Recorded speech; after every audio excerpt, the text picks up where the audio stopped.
The one boundary that saves more marriages than therapy ever will. Your partner's trauma is a gift. The hokey pokey is messing you up. She saw her touch my penis. My narcissistic behaviors.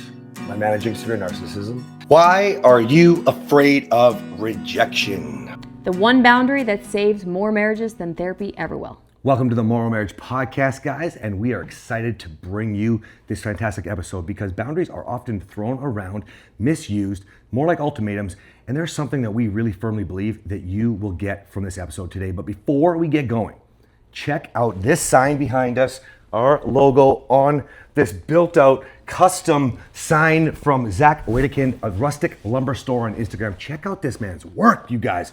He's a client, he's a friend, and Zach, we just want to say thank you so much, guys. Check out his Instagram, guys. The stuff that this man can do, the beams this man can create for your homes, oh my gosh. And wow, this sign was a nice surprise. It's beautiful. It is, yeah. Tell everyone where we're filming from today. We are filming from our new home, our log cabin. We're not at the podcast studio, you might have noticed. South Texas is frozen, and we're Canadian. We can drive in wintry, that's what they call it here, wintry mix. W-I-N-T-R-Y. That's what it says on the weather app, wintry mix. We can drive in that, but Texans cannot. So it is safer for us to stay at home, cozy up by the fireplace. The fire's not on, we'd burn our beautiful sign here, but we're still coming to you guys. That's right, guys. Live from the log cabin. Let's do it. All right, guys, so we're gonna talk about this one boundary, and where this is coming up from, I'm gonna talk about our mobile app. If you don't know, go.morrowmarriage.com. Our mobile app, we have so many lessons. We're actually doing a 16-week connection. You can jump right in. It's always going, guys, so it's really cool. Tons of resources to move you forward. But what happened? Hold on, people get really confused by go.morrowmarriage.com. We're not telling you to go to morrowmarriage.com. It's go, G-O, dot, morrowmarriage.com. And that's how you're gonna find our mobile app, which is Morrow. You can search our last name in the App Store or the Google Play Store. You'll find it as well. But there's so many free trainings there, so many wonderful resources, a men's community, a women's community, and what this boundary is all about is men versus women. You guys, if we have to kick you off the app because you don't respect the rule. Men, you're not allowed to speak to women about the troubles in your marriage. Women, you're not allowed to speak to men about the troubles in your marriage. And guys, this goes well beyond our app, okay? Unless it's a professional. A professional, yeah. And even then, I think you need to speak to somebody who's got experience in solving the problem that you have, one. Two, you need to make sure that preferably it would be the same sex gender, right? I mean, like it's guys, boundaries get crossed. Let's just think about this for a second. I'm having so many troubles right now, and I'm not feeling very good about how my life is going right now. And my wife said all these terrible things right now. So why the fuck would I go talk to a woman about that? Why? That's just a recipe for disaster. And I'm gonna say especially for men, because men do this not just looking for, let's say, safety, okay? But men, you do this for validation, for approval, like to feel something about yourself, to develop confidence within yourself. You guys, Coed, there should be a boundary in place that will save more marriages than therapy ever will, which is Coed should not exist when you're trying to save your marriage. Now, there are some examples where that would be different. Right, that's what I was thinking of, because we run co-ed calls, but we have strict boundaries. Men are not allowed to private message women, and women are not allowed to private message men unless it's a coach. So I'll use Dennis, our president, as an example. If a woman messages him, it needs to be something administrative. If it's coaching, he might answer a question about the coaching call that he did. Otherwise, he's going to direct them to Renee, who's the head coach on the women's side. I don't take DMs, I only do the live calls.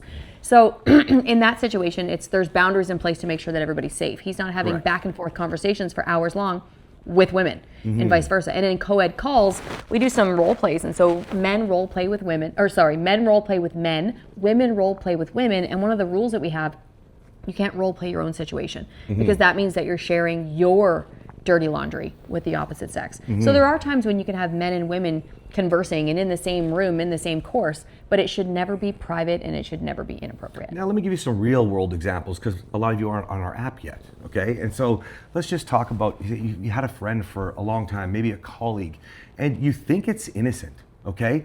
But there's a level of safety and trust with somebody where there's quote unquote innocence, okay? Now lines can easily be crossed. Now what if they don't? Many of you might say, well, that would never happen. You know, it's a pretty strict rule for Kathryn and I, pretty solid boundary in our relationship.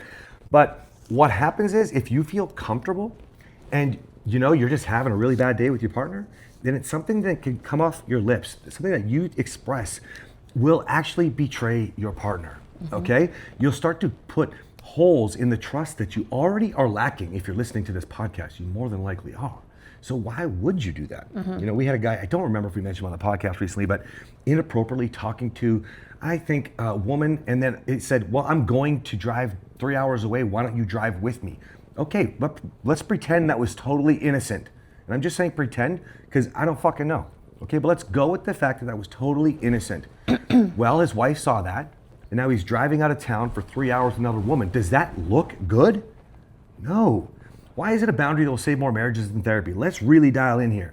Because if you can honor and respect, there's no way that Kathryn and I, and if you do what we say, you and your spouse, will ever have to worry if you don't cross the line. Can I give an example? Yes. So we talk about the cascade towards betrayal. It's done by four different therapists, I guess. John and Julie Gottman, that's two. Shirley Glass, and then another one, the last name is Rosebolt, I don't know how to say it. But part of part of what they talk about is called walls, windows where there's supposed to be walls. So it's a flip of windows and walls. And what that means, do you know what that means? No. So basically, if a window is like an intimate relationship, so we have a window between us. There's not a wall. No, there's actually no window there. It's just wide open. It's wide open. It's wide open. But when windows and walls, when you start to violate those boundaries, what happens is you start having intimate conversations with people where there should be a wall there, not a window. And a window allows you to intimately see each other. Whether this is a female friend and you're gossiping and you're trashing your husband, there should be a wall there too. But when it's the opposite sex, oftentimes you have to be very careful about walls and windows because then you have that intimacy. Even if it's not physical intimacy, sexual intimacy, you have the intimacy emotionally that you really shouldn't be sharing with that person, especially if it's in regards to your spouse. Pause really quick. This is Barbie's debut. So you guys met Legend a few months ago. This is Barbie. This is my hairless cat. Isn't she cute? I think she's so ugly. I think she's the cutest. she's my second favorite pet, and I have like 200 pets. So that's first favorite. It's yeah. Oh, she's my third favorite. Guys, this is real. I've heard that expression a little differently. It's about cleaning the mud off the glass between you. You have muddy glass, and a lot of you guys are in that state where if you don't have a wall between you instead of a window, you got some really muddy glass.